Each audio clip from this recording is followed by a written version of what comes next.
കുട്ടികളെ ധാർമ്മിക ബോധമുള്ളവരായി വളർത്തുവാൻ അവലംബിക്കേണ്ട പ്രാഥമിക ക്രമങ്ങൾ എന്തൊക്കെയാണ്? നേരത്തെ പറഞ്ഞു വ്യക്തമായിട്ട്. വീട്ടിൽ ഉത്തമ മാതൃക ഉണ്ടാവുക. കൊച്ചു കുട്ടികളാവുമ്പോൾ ദിവസവും അവർ എന്തെങ്കിലും ഒരു കഥ കേട്ട് വളരണം. എന്തെങ്കിലും ഒരു കഥ. സത്യം, ധർമ്മം തുടങ്ങിയവ നമ്മൾ ആചരിക്കുന്നത് മക്കൾ കാണണം. നമ്മുടെ അച്ഛനെ, നമ്മുടെ അമ്മയെ നമ്മൾ സ്നേഹിക്കുന്നതും ആദരിക്കുന്നതും നമ്മുടെ മക്കൾ കാണണം.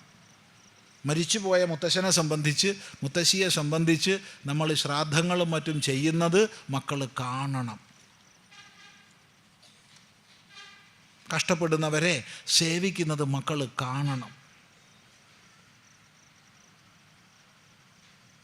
അങ്ങനെ മാതൃക പ്രദർശിപ്പിച്ചുകൊണ്ട് മക്കളെ വളർത്തിയാൽ ഒരു പ്രശ്നവും ഇല്ല. അവർ നല്ല കുട്ടികളാണ്.